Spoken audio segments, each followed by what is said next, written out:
Of course, the biggest change is that we are transitioning to the digital LSAT.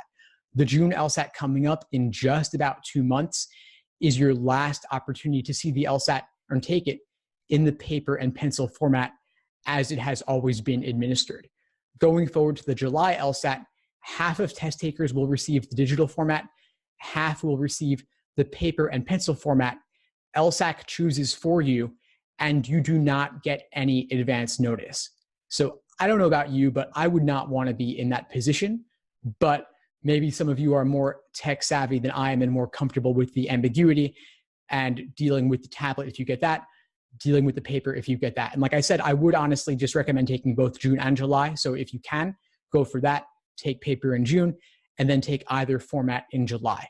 And then going forward to the fall, September, October, November, all of those exams will be on the digital format on the tablet, specifically a Microsoft Surface Go tablet, which last time I checked runs around $400, $450, or maybe even a little bit less than that on Amazon, depending. But you don't need to use that tablet specifically to practice if you want to practice like it's going to be on test day. You could instead use an iPad if you have that. You could use a Samsung Galaxy tablet if you have that. That's a bit more affordable, only around $230 or $250.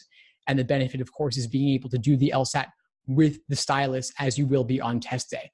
If you have one of those really large smartphones like the Google Pixel, then maybe you could use that if you can use the stylus with that. I honestly don't have a clue about that, but I would recommend trying to practice as it will be on test day.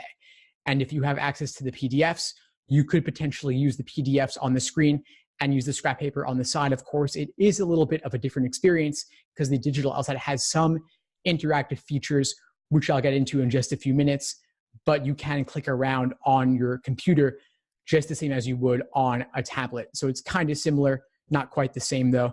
I think somebody asked some sort of question here. They raised their hand. I want to make sure I address that. I see something in the chat here about the writing sample. I could talk about that a bit. That is another change, of course, coming with the digital LSAT. So the writing sample starting with in June, actually. So anyone taking the LSAT going forward from today, you'll be doing the writing sample on the computer, and it won't be on test day.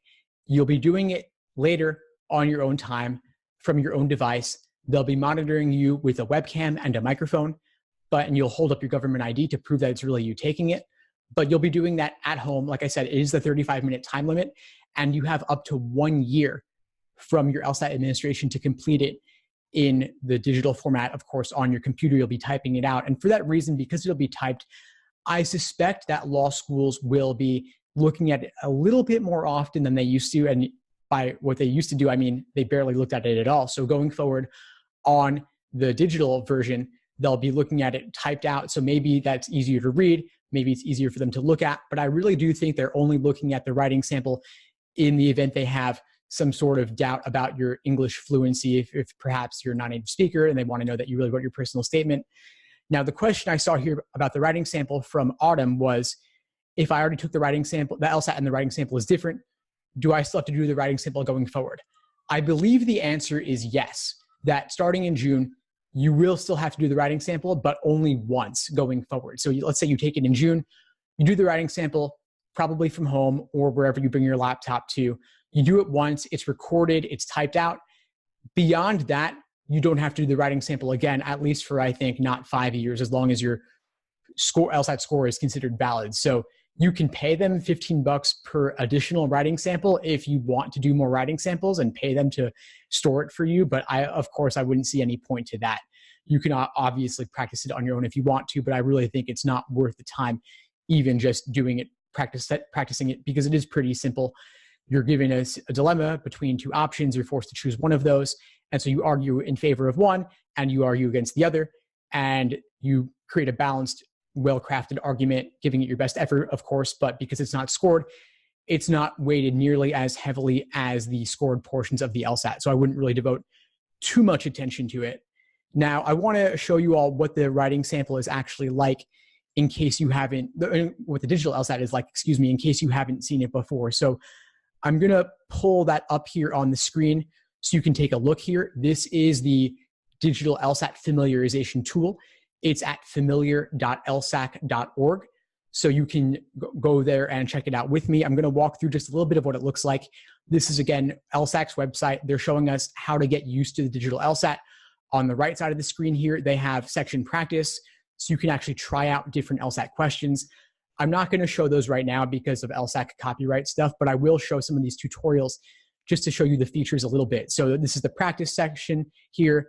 They're kind of just giving us a chance to look at the different features like dealing with answer choices, marking things or flagging them for later, navigating around it, and highlighting and underlining different LSAT questions. So if we go to this is presumably a logical reasoning question. You can see here that we can underline portions of the stimulus. We can underline the answer choice, or no, we can't. Yeah, we can actually, that's good. We can highlight things. We can erase what we highlight. We can erase what we underline. We can enlarge the text. We can make it really big if we want. We can make it really small if we want. So some cool stuff there. You can also deal with this brightness of it, I believe. I'm not sure if that's working here, but you're supposed to be able to do that at least. There's also this countdown timer. I think my video might be blocking that, but you can see here there's a 5-minute countdown timer here. You can select choices. You can flag choices. You can jump around to later questions. You see that I'm now on question 5 because I clicked ahead to that. I can flag it, make a little flag there to come back to later. So there's some good and some bad here. I think that the biggest benefit, I think, is being able to flag questions and being able to instantly bubble questions so that you don't need to spend time slowly circling around that oval, filling it in with a pencil. And you can click around, obviously, with 5 questions. It's not too much effort, but if you're going through a full 25 or 27 question section, it's much faster to click back to where you want to go. And obviously being able to see what you've flagged at a glance is pretty cool. So I do like those things. What I don't like is this 5-minute countdown timer. For the full 35-minute section, you can remove the countdown timer if you don't want to deal with it or look at it. But once the 5-minute warning hits, you cannot remove that countdown timer. And I don't love that, obviously. I think that it's kind of stress-inducing, so I wouldn't want to be dealing with that. Maybe there's a way you could cover it up somehow. I don't know. But something to ask LSAC or the proctors. And if you ever have questions for LSAC, by the way, email them at lsacinfo@lsac.org, and they're obviously the ones best situated to answer any question at all about this. And email them now so they have time to get back to you. So I think that countdown thing is not ideal. But the biggest thing, honestly, that I don't love about the digital LSAT is that you cannot draw on the screen freehand the way you would on a piece of paper. You have the tablet, you have your scrap paper on the side, but you cannot draw on the question. You cannot underline the question manually the way you would on a piece of paper. You have to use their specific underlining tool or their specific highlighting tool. But if you have your stylus, like your digital LSAT pen, you can't draw sketches or underline or make little notes, like writing things out. You can't do that on the tablet. You have to get used to going back and forth between the tablet and the scrap paper. So this is a little taste of what you'll be dealing with. And so I'd recommend, obviously, practicing like it'll be game day. You do have, again, there is these LSAT sections you could play with. I believe it's exam 73 that they're using on the digital LSAT. So that's pretty cool. It's a recent exam that you have accessible to you in addition to the free June 2007 LSAT PDF, which is obviously a static PDF, not an interactive digital experience like this digital LSAT is. So anyway, that's kind of what the digital LSAT looks like. I got some questions here related to this, so I'll take those now. I got one question about the July LSAT about a fee waiver. I think that the fee waiver thing, if you have an LSAC fee waiver, they will automatically give you 2 free LSAT administrations as well as a copy of the LSAT Super Prep. I believe that's what they give you, and that's based on qualifying with your tax filings. And the other special thing about the digital LSAT July LSAT that this person's asking about is the score cancellation. And so, yes, like I said, you do get to see your score before deciding whether to cancel.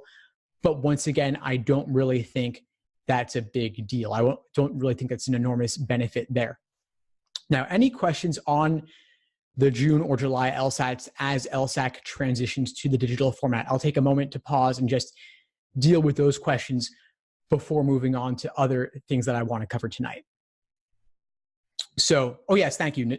Someone's clarifying that July detail. Thank you there. So the nice thing with the July LSAT, I should have clarified this, is that if you take the July LSAT and you decide to cancel, you do get a free retake moving forward.